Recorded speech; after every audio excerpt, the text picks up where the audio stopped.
नमस्कार दोस्तों, आप सभी का स्वागत है टुडे क्लास में। हम जियोग्राफी देख रहे हैं, मैपिंग मैपिंग में चलेगा। आज का जो टॉपिक है वह है अफ्रीका का पठार और पर्वत। देखिए, अफ्रीका में कंटिन्यूटी वाले जो पर्वत है, सतत पर्वत, उसकी कमी है। जैसे एशिया में बहुत सारे माउंटेन रेंज थे, वैसे अफ्रीका में नहीं है। अफ्रीका में मोस्टली जो है वह है पठार। अफ्रीका जो है प्राचीन गोंडवाना लैंड का भाग था। गोंडवाना लैंड में अमेरिका, दक्षिण अमेरिका, ऑस्ट्रेलिया, प्रायद्वीप, भारत और अफ्रीका के साथ ऑस्ट्रेलिया जुड़े हुए थे। तो गोंडवाना लैंड है, ग्रेनाइट, आग्नेय चट्टानों से बना हुआ है। तो अफ्रीका में पठार ज़्यादा हैं और जो पर्वत हैं वो बहुत ही कम हैं, और जो पर्वत रह भी गए हैं अवशिष्ट पर्वत मिलते हैं।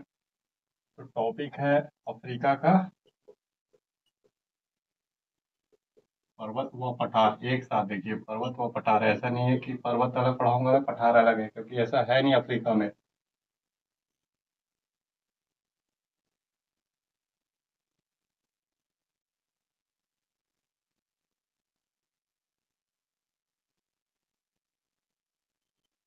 ऐसे करके आपको अफ्रीका का मैप मिलेगा। सबसे पहले यहाँ पे एक पर्वत चाप के आकार का, इस तरीके का पर्वत मिलेगा आपको।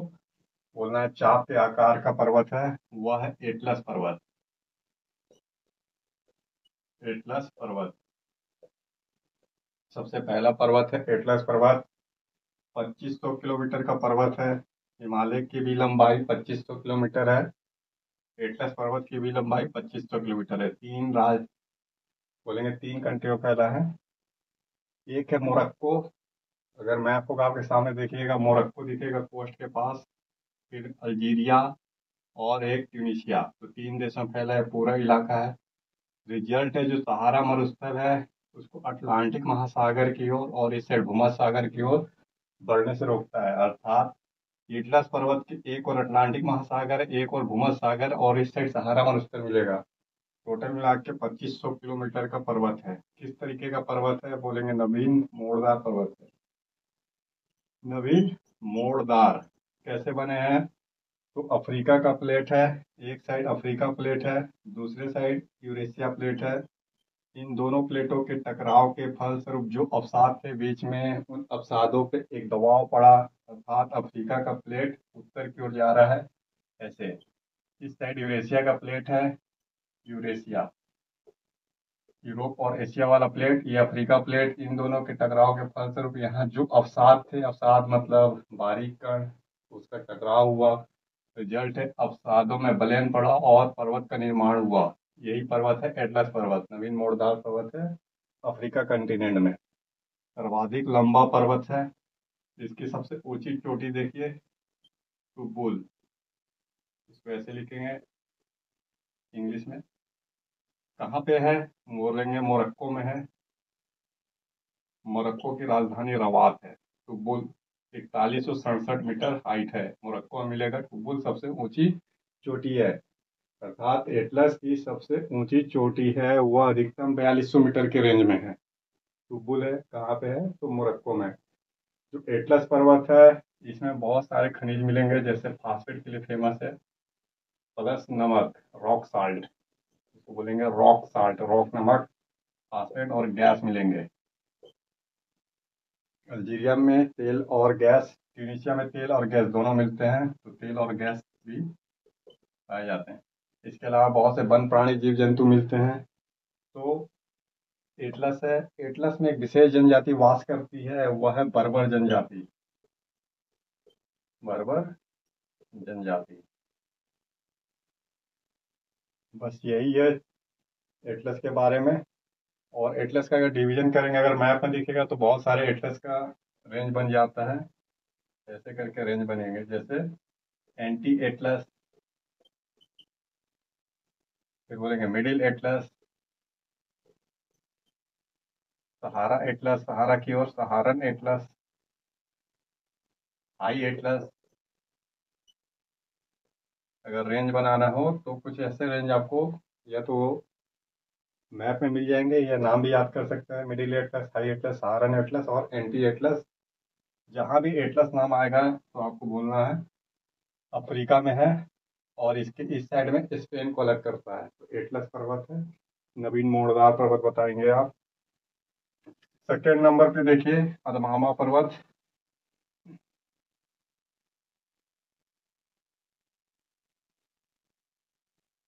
अदमावा, ये वाला इलाका जो है पूरा यहाँ मिलेगा आपको। अदमावा और कैमरून पर्वत, दो पर्वत है। कैमरून एक देश का भी नाम है, और अदमावा पर्वत कैमरून के साथ साथ बोलेंगे नाइजीरिया में सेंट्रल अफ्रीकी गणराज्य मिलता है। ये पूरा अदमावा पर्वत है।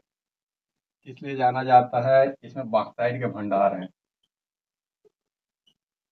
अदमावा पर्वत में बॉक्साइट के भंडार हैं। यहीं पे है कैमरून, सकीर ज्वालामुखी मिलता है कैमरून में। ये तो एक्टिव वॉल्केनो है अफ्रीका में, कैमरून। और अदमावा पर्वत जो बॉक्साइट के लिए जाना जाता है। एक जनजाति मिलता है यहाँ पे, फुलानी, फुलानी जनजाति, मुस्लिम है फुलानी, और एग्रीकल्चर करती है। प्लस ये जो है अदमावा पर्वत, यहाँ पे बड़े बड़े घास होते हैं। कौन सा घास है? सवाना ग्रासलैंड है, सवाना घास का मैदान से ढका हुआ है, तो सवाना घास ही मिलते हैं। नोट कर लीजिएगा, अदमावा पर्वत प्लस कैमरून पर्वत। और कैमरून के बारे में लिख लीजिएगा कि ज्वालामुखी है, सक्रिय ज्वालामुखी है, बॉक्साइट का भंडार है, फुलानी जनजाति रहती है। एक ये वाला देखिए, दो माउंटेन रेंज दिखेंगे। एक है हाई बेल्ट, नामी इंग्लिश में हाई बेल्ट, और दूसरा ड्रेकेंसवर्थ पर्वत, ड्रेकेंसवर्थ, ड्रेकेंसवर्थ पर्वत। कहाँ पे है ये? ड्रेकेंसवर्थ पर्वत यहाँ देखिए, साउथ अफ्रीका में दिखेगा। हाई बेल्ट भी साउथ अफ्रीका, लेसेथो में दिखेंगे। ग्रासलैंड के लिए फेमस है, हाई बेल्ट ग्रासलैंड भी है साउथ अफ्रीका में। और ड्रेकेंसबर्ग पर्वत को थोड़ा देख लीजिए, ड्रेकेंसबर्ग पर्वत के बारे में है।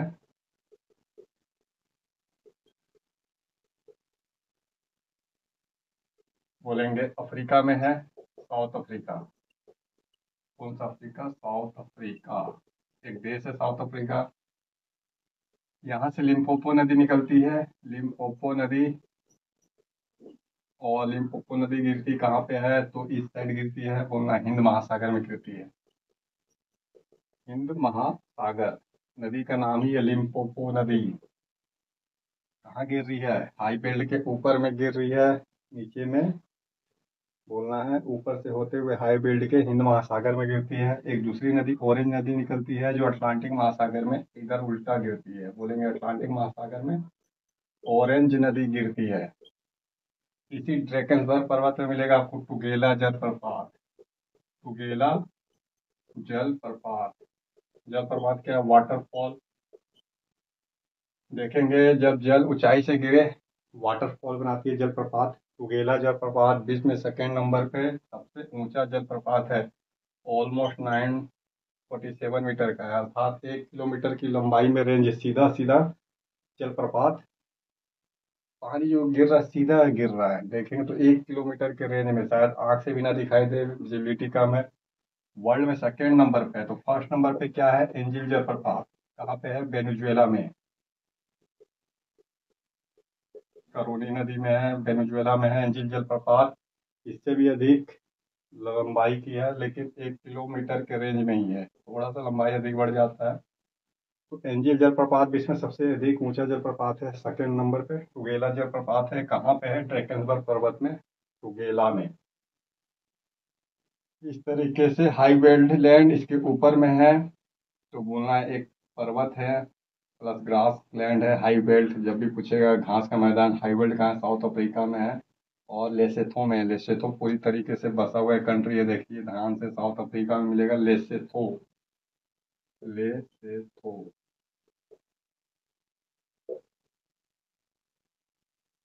ये हो गया पर्वत।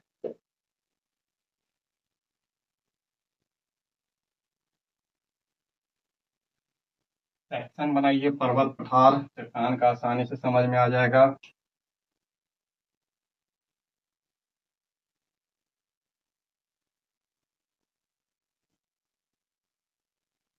ये देखिए इथोपिया हाईलैंड, इथोपिया कंट्री है एक, इथोपिया।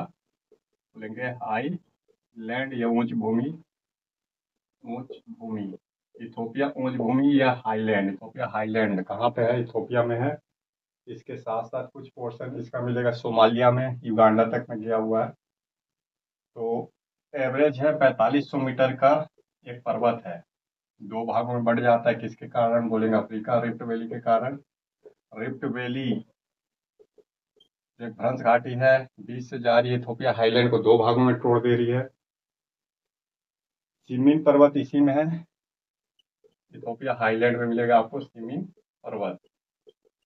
इथोपिया हाईलैंड में जंगली बकरी मिलेगी, और इसके बाद गुलाब मिलता है, इथोपियन गुलाब, जो लंबे होते हैं, केले के समान पतले होते हैं, लंबा और पतला है गुलाब, इथोपियन गुलाब। और जंगली बकरी, भेड़, भेड़ बकरी ये मिलेंगे आपको, इथोपियन भेड़ और इथोपियन बकरी। तो इथोपियन आइलैंड में सिमिन पर्वत है, और ये ईस्ट अफ्रीका का छत कहलाता है, क्योंकि अधिक ऊंचाई है ये। इथोपिया की राजधानी आदिस अबाबा है।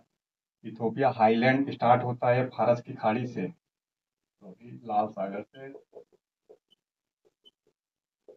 तो इरिट्रिया में मिलेगा आपको, और इथोपिया युगांडा तक गया हुआ है।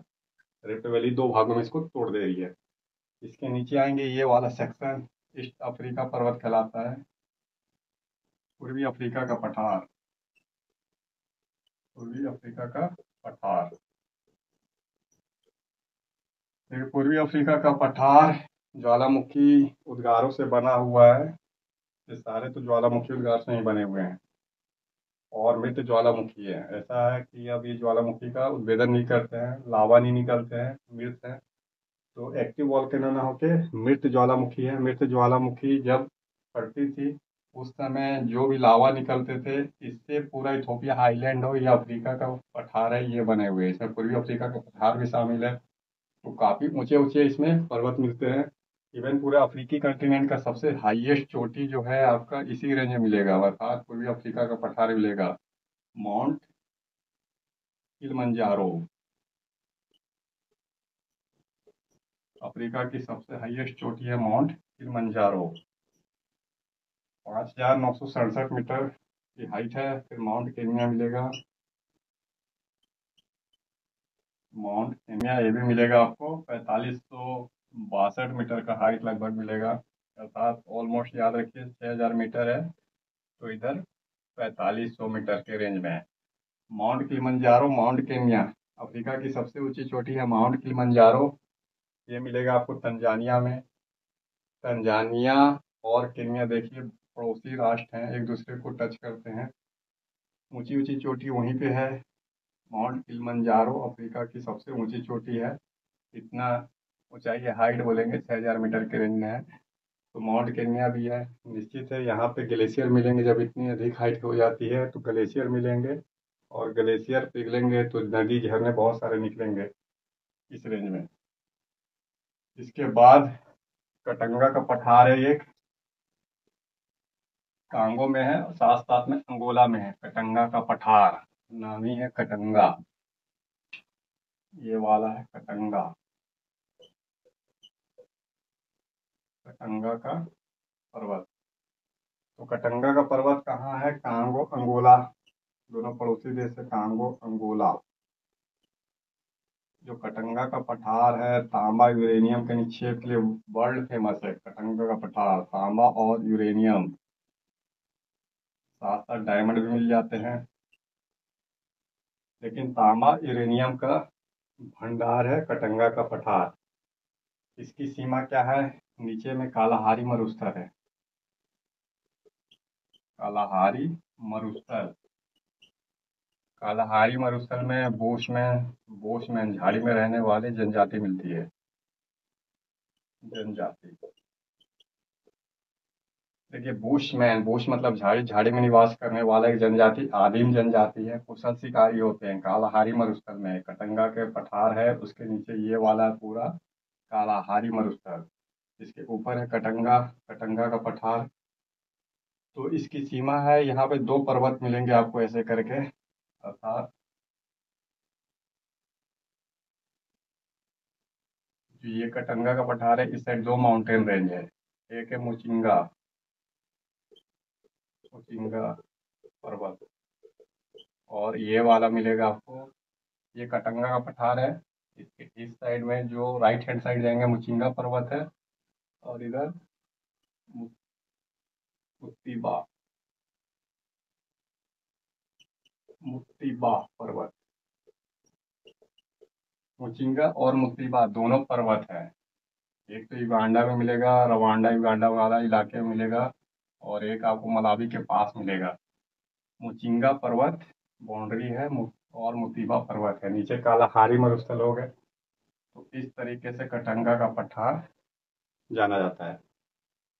कटंगा के पठार से नदियां निकलती है, नदियों का नाम याद कर लीजिए जो कटंगा के पठार से निकलती है। कसाई नदी, इसके बाद लुआ लुबा, इवन कांगो नदी भी निकलती है, कांगो नदी।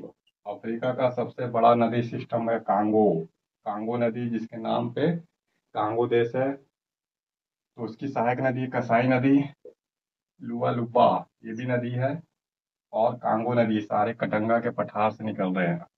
जो कांगो में अधिकतर नदी आपको दिखाई देगी ऐसे चाँप के आकार का, कांगो नदी सिस्टम के ही भाग है। कांगो नदी तंत्र, छोटे बड़े बहुत सारे नदी मिलते हैं, मेन है कांगो नदी, ये सब निकल रहे हैं, बोलेंगे कटंगा के पठार से। कसाई नदी, हीरा इसी में मिलेगा, कसाई नदी के क्षेत्र में हीरा, तो कटंगा का पठार।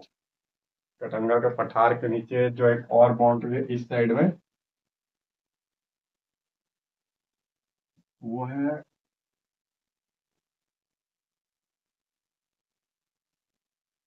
देखिए यहाँ पे बही एक शब्द है, बही पर्वत, सॉरी, कटंगा का पठार इसके ऊपर है, इसके से सटता हुआ बही पर्वत है, बही नामी है, BIE बही माउंटेन। तो बी माउंटेन, इसमें क्या है, बहुत सारी वर्षा होती है, बोलेंगे वर्षा भारी होते हैं, और डेंस फॉरेस्ट है। अफ्रीका के सर्वाधिक वर्षा वाला क्षेत्र तो ये है, गिनी के तट के पास सेकंड नंबर पे ये वाला इलाका है। वैसे तो विश्वतरेखी की क्षेत्र में वर्षा होते हैं, लेकिन वही पर्वत में भी खूब वर्षा होते हैं, फॉरेस्ट से ढका हुआ है। और कोको, कॉफी होते हैं, कोको, कॉफी, गन्ना, अनाज की खेती होती है वही पर्वत में। तो ढाल पे देखिए अफ्रीका में कॉफी और कोको बड़ी मात्रा में होते हैं।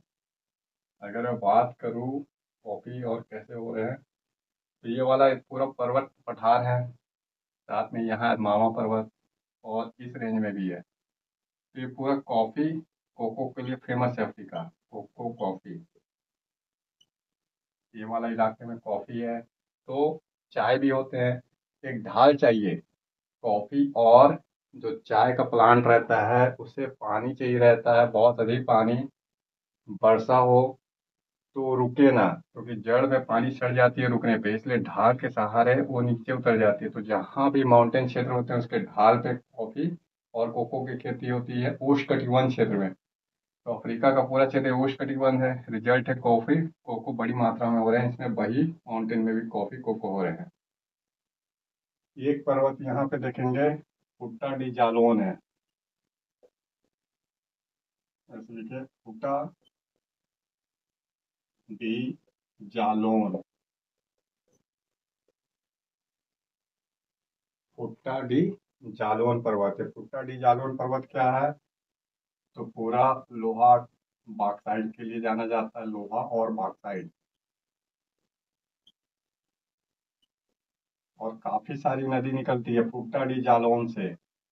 ये मिलेगा आपको सेनेगल के पास, देखिए फुट्टा डी जालोन, इससे काफी सारी नदी निकलती है, नदी का नाम है सेनेगल नदी।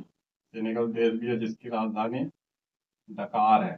पूरा जो अफ्रीका का ईस्ट वाला अफ्रीका है इसकी सबसे बड़ी सिटी है डकार, सेनेगल की राजधानी है। सेनेगल एक नदी का नाम है जो अटलांटिक महासागर में गिरता है।